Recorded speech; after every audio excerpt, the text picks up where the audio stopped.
With the league season well underway, we are here to rank the Premier League managers. Thomas Tuchel and Scott Parker make this list just because their replacements have not had enough time to prove themselves, and our ranking criteria include performances this season, performances through the last few seasons, and the resources available to the said managers. If you agree or disagree with any of our picks, let us know down in the comments below and we will be sure to respond. Let's kick off with number 20, Frank Lampard.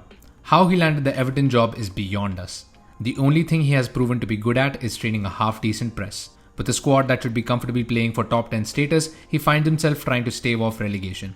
This sacking is just a matter of time. Number 19, Steven Gerrard. Yes, we truly believe him to be this low in the rankings. Despite impressing at Rangers, all he brought to Villa Park was an initial new manager bounce, which did not last that long. Performances so far this season have been wanting, despite some decent backing in the transfer market. The tactics have failed on the pitch, and Gerrard is in hot water. Number 18, Scott Parker.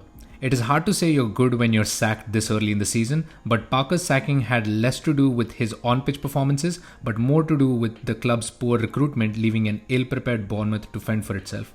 Nonetheless, you can't expect to motivate players after openly claiming that they are just not good enough. Number 17, Steve Cooper. Underlying stats suggest that Forest overperformed on their way to promotion last season, but having gotten here, management has spent no time in backing their man. An unheard of 22 summer signings have walked through the doors of the City ground, leaving Cooper with 2 full starting 11s to choose from. At this point, there are bound to be enough hits to keep the club away from relegation with or without a quality manager. Number 16, Jesse Marsch. Marsch only barely managed to keep Leeds up last season following Bielsa's exit. He has been backed in the transfer market, however, with money from the sales of Calvin Phillips and Rafinha reinvested wisely, save for securing a backup striker. His first full season will prove to us whether the American can really cut it in the big leagues. Number 15, Bruno Lage. Lage's only crowning glories are his Primeira Liga and Portuguese Super Cup trophies. That league win, however, came along with multiple broken records, including a 94% win rate, a record 103 league goals, the biggest points margin for a Primeira Liga win, and a whopping 10-0 result against Nacional. That being said, his time at Wolves has been underwhelming so far. While he has managed to maintain Nuno Santo's defensive resilience, the attack leaves much to be desired. With only 3 goals in 6 games, Wolves will have a hard time getting those wins that Lage's appointment promised. Number 14, Patrick Vieira. Despite a promising start in European management at Nice, it culminated in his sacking under weight of expectations. Under a relatively lower level club in Crystal Palace though, Vieira has found his mojo again. Their 12th place finish last season was lower than expected given the side's performances on the pitch. This season has already seen his men drop an incredible performance against Liverpool while continuing to evolve the team's playstyle. Palace have the potential to be a top half team under Vieira. Number 13, Brendan Rodgers. Rodgers finds himself in this position due to past exploits.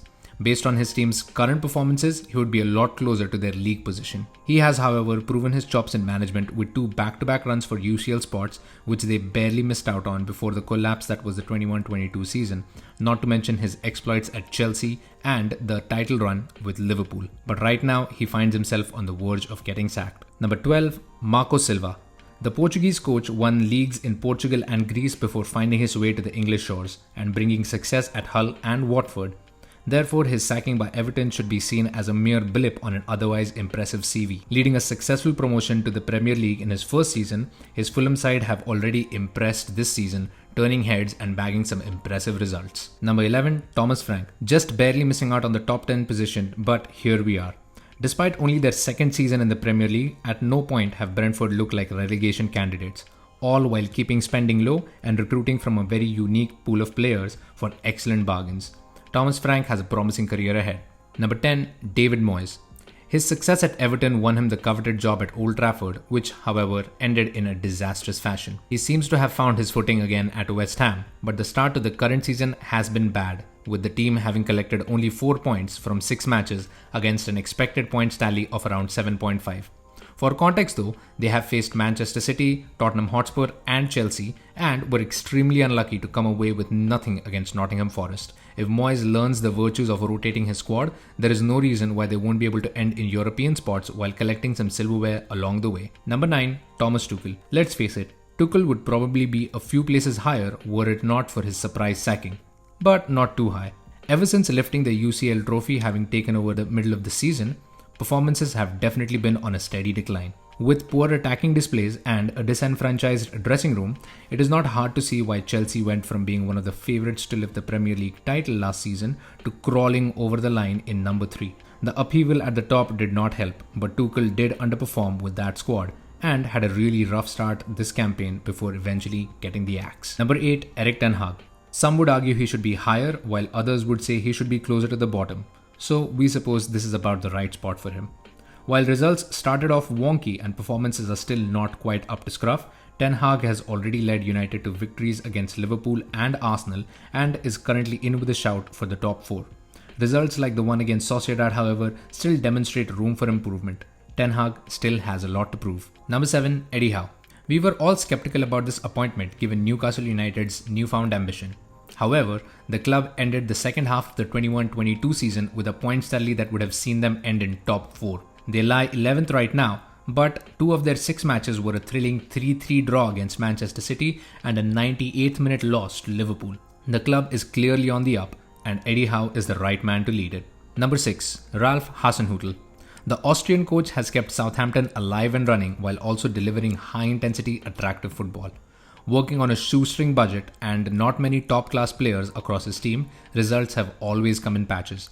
Having flirted with relegation last season, he has embarked on reinventing the team with youth and is doing pretty well so far. He makes it so high on the list for working with a stingy management that often spends less and sells big, putting the coach under constant pressure. Number 5, Graham Potter. Possibly a controversial pick to put him this high on the list, but then again, he was Chelsea's first choice following Thomas Tuchel's sacking. He handed Brighton their first top-half finish last season and was convincingly steering them towards European football before leaving the club. Smart player and team development with tactical efficiency and club success despite selling key players make him an easy pick for us. Chelsea should be excited. Number 4, Mikel Arteta.